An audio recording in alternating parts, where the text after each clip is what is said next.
Good morning students. How are you all? I hope you are all good. Let me introduce myself. I am your English teacher, Mr. Harish. Today we are going to read the chapter number 1. Are you ready? Now open your textbook. Page number 2, Pippi Longstocking. The title of the chapter number 1. Pippi एक लड़की का नाम है और Longstocking means लंबे मोजे. Now we tell about the explanation of this chapter. इस chapter में पिपी जो है विला वेलिक्यूला में पहली दफ़ा आती है और टॉमी और अनीका उसके पड़ोसी होते हैं जो कि उस टाइम पर मौजूद नहीं होते जब पिपी विला वेलिक्यूला में पहली दफ़ा आती है. वो कहाँ गए हुए होते हैं? वो अपनी ग्रैंड मदर के घर गए हुए होते हैं 1 हफ्ते के लिए और उन्हें बिल्कुल अंदाज़ा नहीं होता कि उनके पड़ोसी में बराबर में कौन आ जाएगा. लेकिन जब वो घर पर आते हैं और गली में एंटर होते हैं तो वो देखते हैं और हैरान हो जाते हैं कि उनके साथ भी खेलने के लिए कोई मौजूद है. एक दिन क्या होता है, विला वेलिक्यूला का गेट ओपन होता है और उसमें से एक लड़की जो है बाहर आती है. वो एक ऐसी लड़की होती है कि टॉमी और अनीका उसे देखते ही रह जाते हैं. उसका नाम होता है मिस पिपी लॉन्गस्टॉकिंग और उस वक्त वो अपनी मॉर्निंग वॉक के लिए निकल रही होती है.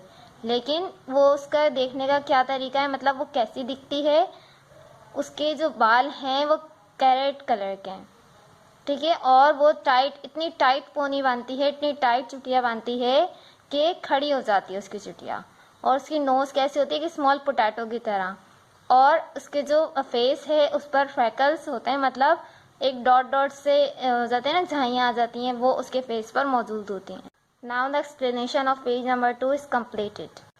उसका फेस दिखने में ऐसा ही था और फिर उसके एक टीथ जो थे वो बहुत स्ट्रॉन्ग थे और वाइट कलर के थे और उसकी ड्रेस जो एक अनयूजुअल तरीके की थी. कैसी? ये पिपी ने इसे कैसा बनाया हुआ था? ब्लू कलर का. लेकिन ब्लू कलर बहुत ज़्यादा कम था उसके पास. तो उसने क्या किया, उसने खुद से क्या किया, रेड कलर के पीसेस लेकर उसमें ज्वाइन कर दिए, मतलब खुद सी दिए. और वो अपने पाँव में क्या पहनी हुई थी? बड़े बड़े मोजे पहनी हुई थी. लॉन्ग स्टॉकिंग में बड़े बड़े मोजे. एक में ब्राउन था और एक में ब्लैक था. जो मोज़ों का वो था ना पेयर, उसमें एक ब्राउन था और एक ब्लैक था. और उसके शूज़ कैसे थे? एक ब्लैक कलर के थे दोनों पाँव में, जो कि उसके फादर लेकर आए थे उसके लिए साउथ अमेरिका से, कि वो जब तक वो बड़ी हो जाएगी वो उसे पहनेगी. वो उन जूतों से बहुत प्यार करती थी और किसी को पहनने भी नहीं देती थी. लेकिन टॉमी और अनीका ने जब देखा कि एक छोटा सा मंकी उसके शोल्डर पर बैठा हुआ है तो उन्हें बहुत अजीब लगा. और वो छोटा सा मंकी क्या पहना हुआ था? Blue pant, yellow jacket, white straw hat. फिर क्या हुआ, पिपी को उन्होंने देखा कि पिपी जो है चल रही है स्ट्रीट के अंदर और फिर वो देखते हैं कि वो वापस भी आ रही है. कैसे? उल्टे पाँव, मतलब वो पहले सीधे चलती है फिर उल्टे चलती है. पीछे तो जा रही थी लेकिन अपने घर की तरफ नहीं जा रही थी. वो किसकी तरफ जा रही थी? टॉमी और अनीका के घर की तरफ. जब वो पहुंची तो वो रुक गई. फिर क्या हुआ, वो दोनों बच्चे जो है देख रहे थे पिपी को. फिर एकदम से टॉमी ने बोला, why did you walk backward? तुम क्यों जो है पीछे की तरफ जा रही थी? Why did I walk backward? मैं क्यों जा रही थी? सैड पिपी ने कहा, Isn't this a free country? क्या ये एक आज़ाद मुल्क नहीं है? Can't a person walk any way she wants to? क्या कोई भी इंसान यहाँ पर अपनी मर्जी से नहीं चल सकता? Let me tell you that in Egypt. चलो मैं तुम्हें इजिप्ट के बारे में बताती हूँ. Everyone walks that way. हर कोई इसी तरह चलता है वहाँ पर. And anybody thinks it's the least bit strange. और ये कोई अजीब बात नहीं है. How do you know? Asked Tommy. Tommy ने कहा, तुम्हें कैसे पता? You have never been seen Egypt, have you? क्या तुम इजिप्ट कभी नहीं गई या गई हो? I have never been to Egypt, indeed I have. मैं ज़रूर गई हूँ इजिप्ट. लेकिन एक और चीज़ मैं तुम्हें बता देना चाहती हूँ. इसमें कोई अजीब बात नहीं है कि लोग जो है पीछे की तरफ आगे चलते हैं या फिर आगे चलते हैं.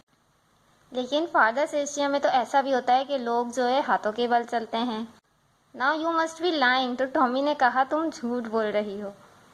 पिपी थॉट अ मोमेंट. पिपी ने एक लम्हे के लिए सोचा और कहा, यू आर राइट, तुम ठीक हो. She said sadly. उसने उदासी से कहा, आई एम लाइंग.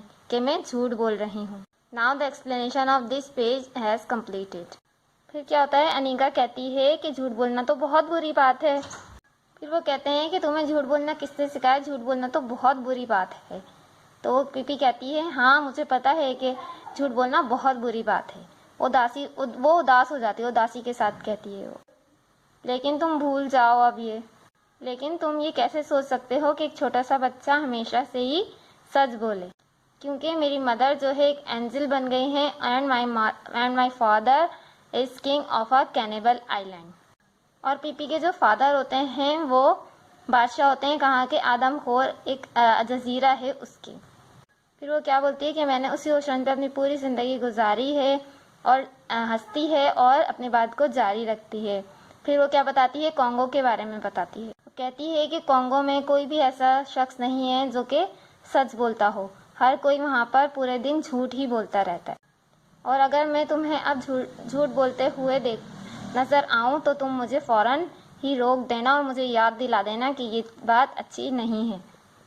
ये मेरे साथ सिर्फ इसीलिए होता है कि मैंने काफ़ी वक्त जो है कॉन्गो में भी गुजारा है। फिर पीपी क्या बोलती है कि हम दोस्त बन सकते हैं या नहीं बन सकते हैं। Oh sure said Tommy. Tommy कहता है हाँ वाकई क्यों नहीं बन सकते। और फिर उसे रियलाइज़ होता है कि ठीक है हम दोस्त तो बन ही सकते हैं। By the way would you come and have breakfast with me asked PP. PP ने फिर क्या कहा कि क्या तुम मेरे साथ ब्रेकफास्ट मतलब सुबह का नाश्ता कर सकते हो। Why not said Tommy. Tommy ने कहा हाँ क्यों नहीं, कम ऑन लेट्स गो। फिर वो चले जाते हैं उसके साथ। Oh yes let's said Anika. Anika भी कहती है हाँ क्यों नहीं, लेकिन फिर वो क्या करती है, पहले अपने मंकी जो है मिस्टर नेल्सन उससे मिलवाती हैं इन सबको। वो कैसे होते हैं, वो एक कैप पहने हुए होते हैं और उनकी मतलब वो एक अपनी आईब्रो को उचकाते हुए बहुत प्यार मोहब्बत से उनसे मिलते हैं। Class this chapter has completed. I hope you got all my points. Now I will come again with new chapter. Take care. Allah Hafiz.